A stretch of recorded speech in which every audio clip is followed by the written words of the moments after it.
అందరికీ నమస్కారం. Welcome to ప్రజాక్షేత్రం.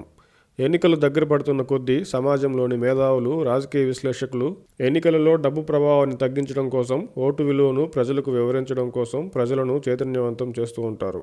ఎన్నికలలో తమ ఓట్లను అమ్ముకోవద్దని ప్రజలకు చెప్తూ ఉంటారు. కేవలం ప్రజలకు మాత్రమే ఓట్లు అమ్ముకోవద్దని సలహా ఇవ్వడానికే పరిమితం అవ్వకుండా ఓట్లు కొనే పార్టీలకు, ఆ పార్టీల అధినేతలకు కూడా ఓట్లు కొనుక్కోవద్దని సలహాలతో పాటు పార్టీలపై వీలైనంత ఒత్తిడి తీసుకువస్తే కొంతమేర అయినా ఫలితం ఉంటుంది. 2 దశాబ్దాల ముందు ప్రజలు ఎన్నికలలో ఓట్లు అమ్ముకోలేదు కదా.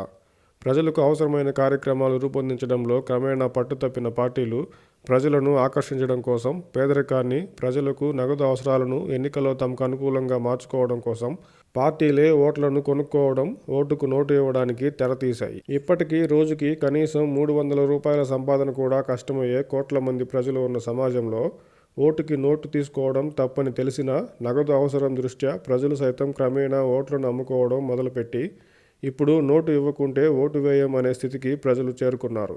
అయితే ఎన్నికలలో డబ్బు పంపిణీని అరికట్టేందుకు ఎన్ని చట్టాలున్నా ప్రజలను ఎంతగా చైతన్యవంతం చేసినా పెద్దగా ఉపయోగం ఉండడం లేదు. ఒకవైపు కోట్ల మంది ప్రజలను చైతన్యపరచడం, ప్రజలు స్వచ్ఛందంగా ఓటుకు నోటుకు నో చెప్పడం, మరోవైపు ఎన్నికల్లో పోటీ పడే ప్రధాన పార్టీలు వారికి వారే స్వచ్ఛందంగా ఎన్నికల్లో డబ్బు పంపిణీ చేయకూడదని నిర్ణయం తీసుకుంటే తప్ప ఎన్నికల్లో డబ్బు పంపిణీకి అడ్డుకట్టపడే అవకాశం లేదనే చెప్పాలి.